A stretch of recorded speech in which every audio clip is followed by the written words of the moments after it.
नमस्कार दोस्तों, अंबानी के चैनल में नौकरी करने वाले एक पत्रकार दमन चोपड़ा ने कहा कि हम YouTube पर पत्रकारिता करने वालों के लिए देश का हर गंभीर मुद्दा लाइक बटोरने का जरिया बन गया है। हम वीडियो के आखिर में मुस्कुराते हुए सब्सक्राइब करने के लिए कहते हैं। तो सुनो दमन चोपड़ा, इसमें कोई बुराई नहीं है। भांडों की तरह स्टूडियो में खड़े होकर वो चीखते हैं जिनमें सच्चाई नहीं है। हम एक पार्टी के लिए वोट नहीं जोड़ते हैं, हम लोगों को अपने साथ जोड़ते हैं। हम डिजिटल मीडिया के पत्रकार टीआरपी के लिए स्टूडियो में कुत्तों की तरह लोगों को नहीं लड़ाते हैं।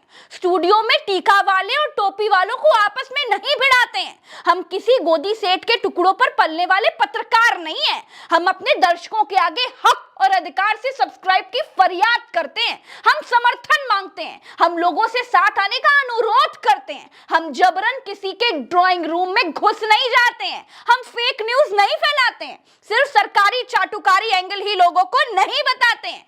हम एक नेता को महान बनाने के लिए दिहाड़ी मजदूरी नहीं करते हैं। नेता कहे तो काटो, नेता कहे तो भौंको, बलवंत राय का पट्टा गले में डालकर नहीं चलते हैं। डंके की चोट पर अच्छे को अच्छा और बुरा को बुरा कहते हैं।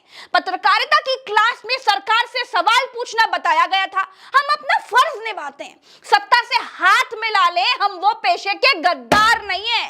गुलामी के टुकड़ों पर चलना हम मंजूर कर ले, हमारे माँ बाप के दिए गए ऐसे कोई संस्कार नहीं है।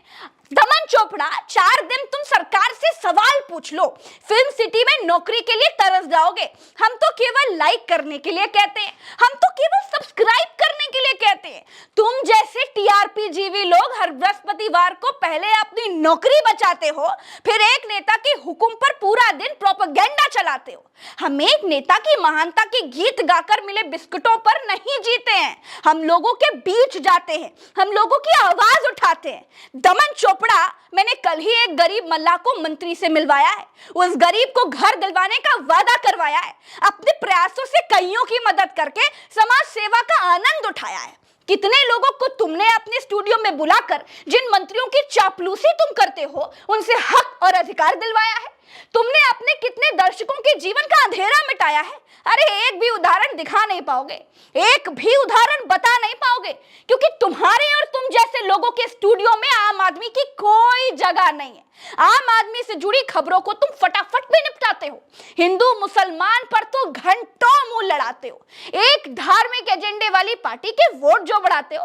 अपने आप को समझते तुम बहुत बड़े के पत्रकार हो, लेकिन तुम जैसे लोग सिर्फ सरकार के चाटुकार हो। सरकार के इशारे पर उठते बैठते और दुम हिलाते हो। सरकार बोले गाओ तो गाते हो, सरकार बोले तो बजाओ बजाते हो। सरकार बोले कि जनता को ही पुल गिरने का जिम्मेदार बताओ तो बताते हो। तुम्हारी पार्टी को दिल्ली की जनता हरा दे तो दिल्ली की जनता को ही मुफ्तखोर ठहराते हो। पत्रकार का काम था सरकार से सवाल करना, लेकिन तुम जैसे लोग सरकार के बट्टे बन गए हो। सरकार की तरफ चलने वाली हवा में लहराने वाले दुपट्टे बन गए हो। हम अपने दर्शकों से लाइक की प्रार्थना करते हैं, हम सब्सक्राइब की गुजारिश करते हैं, महंगे होटलों में दल्ले बनकर 100 करोड़ की सिफारिश नहीं करते हैं। पत्रकार का काम होता है सच दिखाना, और तुम जैसी मीडिया का काम है सरकारी बांसुरी बजाना।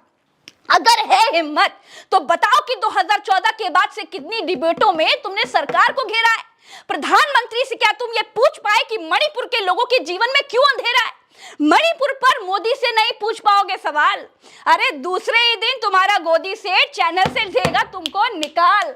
तुम्हारे जैसे लोग होते हैं जो करते हैं आग लगाने का पूरा प्रयास, जब हो जाता है लोगों को आवाज तो दीदी डर गई, दीदी डर गई ये कहकर बन जाते हो सूरदास।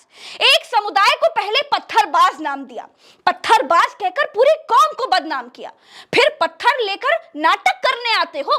पत्थर का धर्म कहाँ होता है ये बताते हो, खुद को बड़ा मासूम दिखाते हो, लेकिन गोदी मीडिया कहते ही तिलमिला जाते हो, चिढ़ जाते हो। जब पत्थर पर दे दिया है इतना ज्ञान तो बताओ जुमलेबाज और गोदी सेठ की मिली भगत से नोएडा की फिल्म सिटी में कहां पर चलती है झूठ की दुकान। तो मिस्टर दमन चोपड़ा, मैंने तो ये कहा ही नहीं वाला खेल बहुत पुराना है। यूट्यूब के सच्चे पत्रकार वर्सेस गोदी मीडिया की लड़ाई में तुम्हारे झूठ का सूरज डूबने वाला है।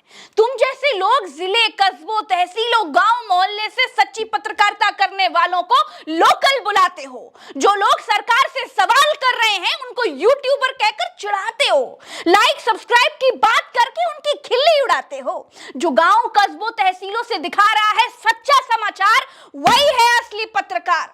जिस दिन राजा खींच लेगा हाथ, तुमको उस दिन चाटुकारिता के दुष्परिणामों का होगा एहसास। हमारा क्या है, हम लोगों की लड़ाई लड़ते जाएंगे, सच की कलमों से तुम्हारे प्रोपेगेंडा को हराते जाएंगे। झूठ के जरूर होते हैं पांव हजार, लेकिन सच के सामने उसे होना ही पड़ता है लाचार। तुम जैसों की फैलाई हुई नफरती आग में जल रही जनता एक दिन खड़ी हो जाएगी और तुम्हें मक्खन लाल चतुर्वेदी का सबक याद दिलाएगी। तब तक चाटो सत्ता के प्याले से टपकती मलाई, तब तक हम मिटाएंगे तुम्हारे द्वारा पैदा की गई हिंदू मुसलमान की खाई। दोस्तों, ये दमन चोपड़ा हमें आपके समर्थन वाली अपील से चिढ़ाता है। मैं प्रज्ञा मिश्रा गर्व से आपका समर्थन मांगती हूं, अधिकार से आपका समर्थन मांगती हूं। सब्सक्राइब कीजिए, लाइक कीजिए, इस वीडियो को इतना शेयर करके आप सच की ताकत को दिखा दीजिए, अपनी ताकत को दिखा दीजिए। गोदी मीडिया का बहुत जल्दी बोरिया बस्तर बंधने वाला है, इसका ऐलान इस वीडियो को शेयर करके कर दीजिए, क्योंकि अब झूठ से आर पार की जंग लड़ने का समय आ गया है। जय हिंद, जय भारत दोस्तों।